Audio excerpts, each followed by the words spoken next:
De nombreuses célébrations ont lieu à Jérusalem pour la solennité de la Pentecôte. Des franciscains aux bénédictins, du sépulcre au cénacle, partout a résonné l'hymne d'invocation à l'Esprit Saint. Le 2 juin, la Custodie de Terre Sainte a organisé un pèlerinage à Takba pour rappeler les apparitions du Seigneur ressuscité à ses disciples. Chaque histoire est unique. C'est avec cette certitude que depuis des années, l'Association des jeunes femmes chrétiennes, section Palestine, œuvre en vue de promouvoir l'égalité et le travail. Les nouvelles découvertes archéologiques dans le temple de Césarée maritime, ville riche de témoignages et de traces chrétiennes. Les travaux continueront grâce à une donation de 100 millions de shekels.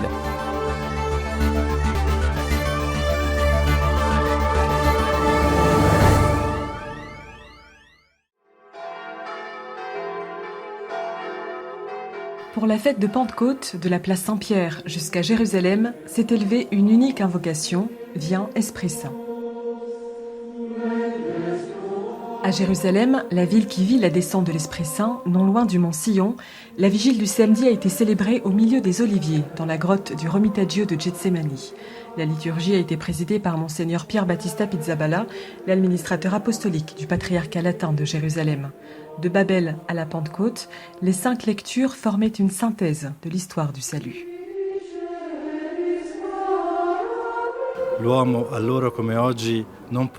L'homme, jadis comme aujourd'hui, ne peut se passer de Dieu. La grande tentation de Satan, de la Genèse à aujourd'hui, est de croire qu'on peut vivre sans Dieu et qu'il existe une liberté sans Dieu. Mais c'est dans l'Esprit Saint, c'est-à-dire dans l'obéissance au Père, que nous pouvons retrouver notre liberté. Nello spirito, cioè nell'obbedienza al Padre che lo Spirito rende possibile, che noi ritroviamo la nostra libertà. Dal suo grembo sgorgeranno fiumi di acqua viva. Proclamer ici la parole, là où la parole est née, et le faire dans différentes langues, est selon moi la plus belle chose que nous puissions faire. Réécouter la parole où elle est née, là où tout a commencé. Dans la matinée de dimanche, l'hymne du Veni Creator a de nouveau résonné dans les églises de Jérusalem. Dans l'église de Saint-Sauveur, qui rappelle la mémoire du Cénacle, la messe a été présidée par le custode de Terre Sainte, le père Francesco Patton, avec la communauté chrétienne locale, mais aussi avec la participation des diverses communautés religieuses présentes en Terre Sainte. La celebriamo qui, nella chiesa di San Salvatore. Nous célébrons la messe ici, dans l'église de Saint-Sauveur, où ont été transférés tous les titres du Cénacle.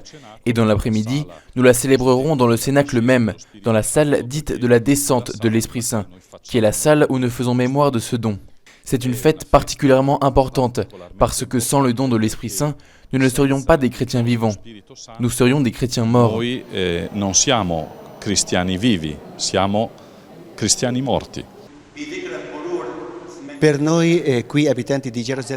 Pour nous, habitants de Jérusalem, de cette ville sainte, cette fête signifie beaucoup de choses, parce que la descente de l'Esprit Saint a fait naître l'Église et a porté l'Évangile dans le monde entier. Dans la basilique du Saint-Sépulcre, en raison de la coïncidence des calendriers, l'Église grecque orthodoxe a également célébré la solennité de la Pentecôte avec une liturgie célébrée par le patriarche Théophile III. La solennité de la Pentecôte a aussi été célébrée dans l'église de la Dormition sur le mont Sion, dans la vieille ville de Jérusalem. C'est ici que, comme l'affirme la tradition, Marie s'endormit avant de monter au ciel. Ce lieu, situé à quelques mètres du Cénacle, est sous la garde des frères bénédictins. La messe a été présidée par l'administrateur apostolique du patriarcat latin de Jérusalem, Monseigneur Pizzaballa. Dans son homélie, l'archevêque a affirmé que de la même manière que Dieu souffle dans les narines d'Adam pour lui donner la vie, Jésus répand sur ses disciples le souffle de la vie nouvelle, afin qu'ils puissent vivre comme des ressuscités. Lorsque l'Esprit descend sur les apôtres réunis, il en fait une communauté de frères, et ainsi naît l'Église. L'Esprit Saint ne crée pas des personnes parfaites en soi, si tant est que cela puisse exister, a expliqué Monseigneur Pizzaballa. Il crée la fraternité, réconcilie les différences et rend possible l'unité. Au cours de la célébration, 8 jeunes ont reçu le sacrement de la confirmation et avec lui, l'Esprit Saint. Aujourd'hui, c'est une belle et antique tradition qui se renouvelle, celle où le patriarche latin de Jérusalem, aujourd'hui l'administrateur apostolique Pierre-Battista Pizzaballa, célèbre avec nous, bénédictins, la messe pontificale de la Pentecôte. Pas seulement avec nous et la paroisse allemande que nous accueillons, mais avec tous les pèlerins étrangers. C'est une occasion fantastique, spécialement pour les jeunes, de recevoir le sacrement de la confirmation dans l'église de la Pentecôte, justement en ce jour de la Pentecôte. C'est fabuleux. Dans l'après-midi, les catholiques ont pu célébrer la Pentecôte dans le Saint-Cénacle où, selon la tradition, les apôtres et Marie reçurent l'Esprit Saint. C'est ici que, pour la première fois, l'Esprit Saint descendit sur les disciples et les apôtres réunis dans la chambre haute du Cénacle, les remplissant de ferveur, de ces 7 dons, de l'amour et du désir d'aller en mission dans le monde entier. Along with the custos of the Holy Land, the Franciscans and the pilgrims recited the Vespers. The faithful were anointed with holy oil. The holy place was incensed to commemorate the word that says that the disciples prayed in different tongues and that every faithful recited the Our Father in his own language. Sans le don de l'Esprit Saint, nous n'aurions aucune perspective d'avenir. Il est le Seigneur qui donne la vie, l'Esprit qui a ressuscité Jésus d'entre les morts et qui nous ressuscitera aussi. Sans l'Esprit Saint, il n'y aurait aucune capacité de communion et de communication, parce que c'est l'Esprit Saint qui fait l'unité dans un seul corps.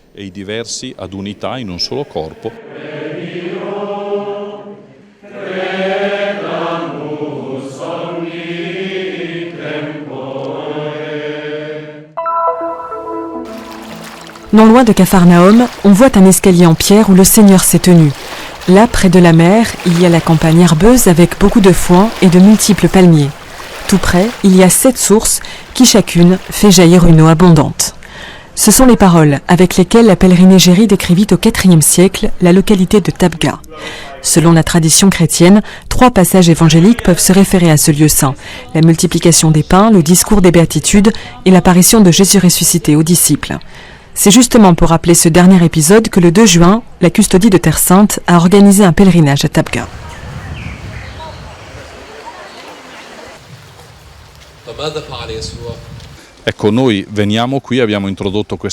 Nous avons introduit ce pèlerinage ici dans ce sanctuaire parce qu'il nous semble beau de proclamer ce passage de l'Évangile dans le lieu où il est advenu. Le célébrer ainsi devient une manière de le revivre ensemble avec les pèlerins, avec les fidèles de nos communautés, avec les religieuses et les religieuses. Des familles, des consacrés, des enfants, ils sont une centaine de chrétiens à être venus de Nazareth et de Jérusalem, outre les pèlerins, afin de prier ensemble avec le custode et les nombreux prêtres présents. Je suis venu plusieurs fois ici déjà, mais c'est la première fois que je participe à la messe qui rappelle les apparitions du Christ ressuscité. La célébration était très belle. C'était un privilège pour nous de venir dans un lieu saint où Jésus est apparu. Nous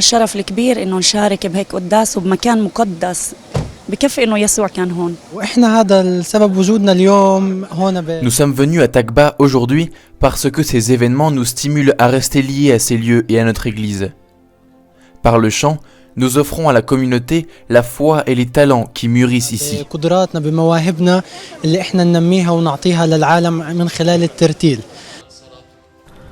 Le nouvel autel en forme de barque a aidé les fidèles à s'identifier avec l'épisode raconté dans l'évangile proclamé. C'est une manière de se sentir directement provoqué à faire confiance aux paroles de Jésus. Une manière d'être avec lui, de le mettre à la première place et de dire avec humilité, parce que nous connaissons notre fragilité, « Tu sais tout et tu sais que je cherche à t'aimer ». C'est aussi une manière de se laisser provoquer quand il nous dit « Suis-moi » et donc de le suivre. Le Père Custode de Terre Sainte, durant la messe, nous a invités à renouveler notre « oui ». J'ai donc saisi cette opportunité de le faire, comme il y a 2000 ans, en visitant ce lieu saint. Avec Saint Pierre, je redis « Seigneur, tu sais tout, tu sais bien que je t'aime ». Sim, Senhor, tu sabes tudo, tu sabes que eu te amo.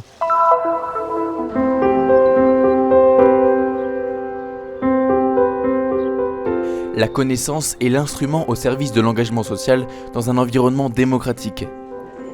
C'est avec cette certitude que depuis des années, le YMCA, Young Women's Christian Association, l'association des jeunes femmes chrétiennes, section Palestine, travaille en faisant sienne la devise du mouvement mondial: donner du pouvoir aux femmes, promouvoir l'égalité. Empowering Women, Promoting Equality. YWCA est une association de femmes basée sur l'adhésion. Fondée en Palestine en 1893, elle est enregistrée formellement en 1918 et elle a pour objectif principal le développement et la valorisation des femmes palestiniennes pour parvenir à une société civile libre et démocratique.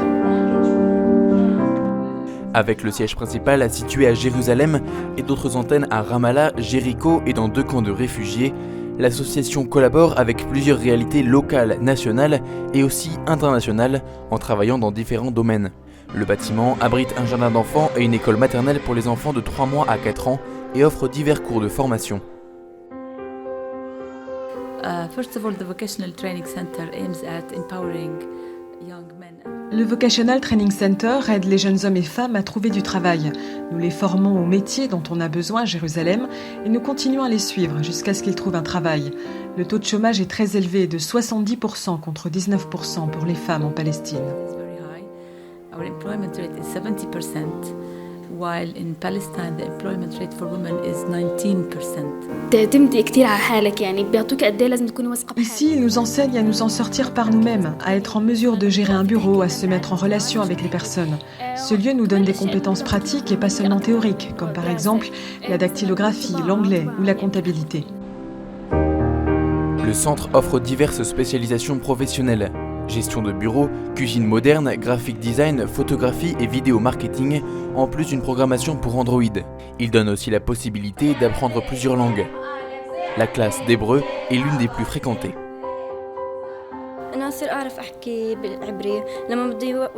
Je veux apprendre l'hébreu pour être en mesure de parler avec les personnes et de répondre à leurs questions. Ce cours m'est très utile et il durera 1 an. Je suis en train d'étudier la gestion de bureau et l'hébreu parce que cette langue est celle dont nous avons besoin dans le domaine du travail. Voilà pourquoi il est nécessaire de l'apprendre. L'association est très bien, elle améliore le niveau des étudiants et les motive à être indépendants. Chaque histoire est unique, rappelle Maï Amiret. Qu'il s'agisse d'une femme divorcée, d'une jeune fille qui avait des difficultés à l'université, d'un jeune avec des problèmes d'apprentissage, chacun a besoin avant tout d'être regardé, écouté et apprécié pour ce qu'il est. Le but est de donner à ces jeunes l'espérance qu'ils sont absolument en mesure de le faire et donc l'opportunité de trouver un bon emploi. Ainsi, ils pourront rester à Jérusalem et ne penseront plus à partir. D'abord, nous leur donnons l'espérance et ensuite Good job.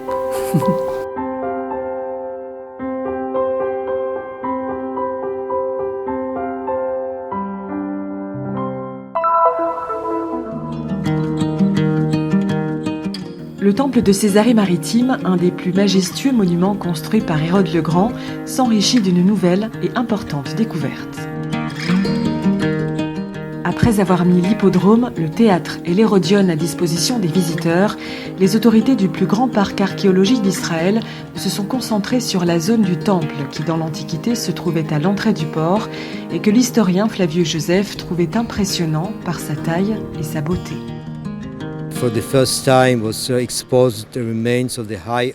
Pour la première fois, des restes de l'autel majeur qui s'est trouvé sous le grand escalier qui montait au temple ont été mis à jour. Il s'agit d'une magnifique structure en voûte en face de la plateforme, elle aussi construite par Hérode le Grand.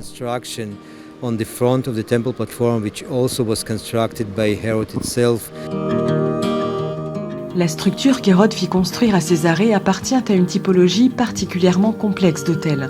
Elle rappelle surtout l'Arapatchis que l'empereur Auguste fit édifier à Rome, un autel sacrificiel entouré de murs décorés hauts de 5 mètres.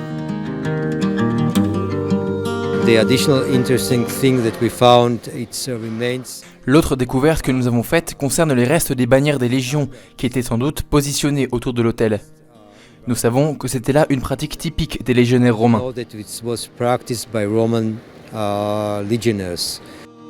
Entourer l'autel avec des murs décorés était une pratique propre aux régions occidentales de l'Empire romain. La structure de Césarée est donc unique dans toute la zone moyen-orientale.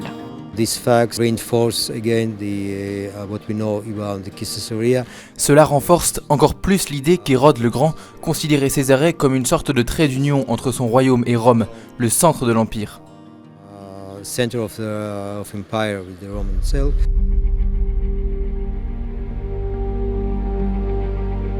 La renommée de Césarée n'est pas seulement liée à l'Empire romain et à l'histoire antique, la ville avait également une position de premier plan durant l'ère chrétienne. Nous le savons avant tout grâce aux Actes des Apôtres dans le Nouveau Testament. On parle de la prédication de Pierre qui se rendit dans la ville de Césarée et convertit au christianisme le centurion romain appelé Corneille. Nous avons ensuite l'histoire de Saint Paul, qui fut fait prisonnier à Césarée, retenu dans le prétoire d'Hérode, que les archéologues ont récemment pu identifier avec certitude. C'est justement ici, dans le palais du prétoire, durant les persécutions, que de nombreux chrétiens furent conduits pour être jugés. La plupart connurent le martyre.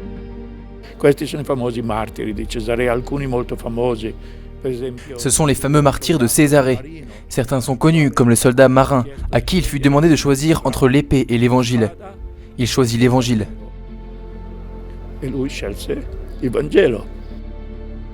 À l'époque chrétienne, les Byzantins édifièrent des sanctuaires dans des lieux de la ville liés à des événements évangéliques. La basilique byzantine octogonale surgit dans le lieu où le temple païen était construit. Il y a ensuite une basilique croisée qui se trouvait aussi dans la zone du temple et qui comptait 3 absides. Elle date de l'époque de la citadelle construite par Louis IX, roi de France. On en voit encore aujourd'hui des restes importants dans toute la partie principale et centrale de Césarée.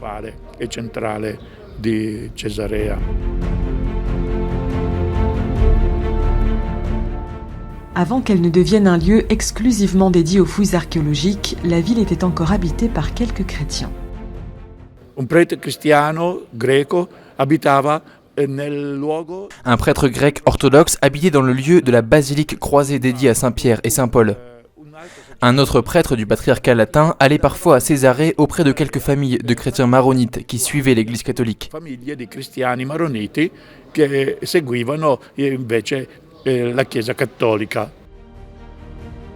La fondation Rothschild et les autorités du parc archéologique ont alloué pas moins de 100 millions de shekels pour la poursuite des fouilles, en plus de la construction de nouvelles installations à destination des visiteurs.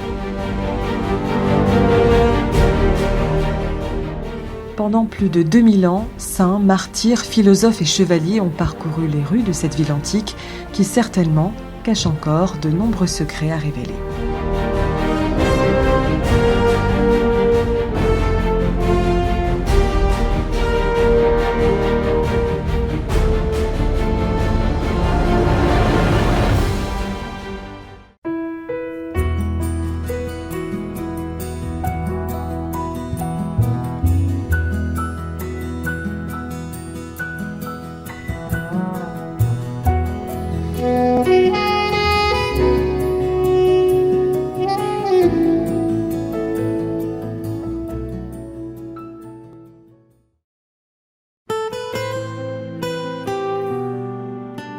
La mission du Christian Media Center est d'apporter au monde le message de la Terre Sainte, la terre du 5e évangile. Diffusion, reportages, nouvelles, documentaires, actualités de l'Église et de la vie quotidienne des chrétiens de Terre Sainte. Vous pouvez nous aider dans cette mission afin que soit connu et répandu le message de la Terre Sainte. Aidez-nous. Visitez notre site web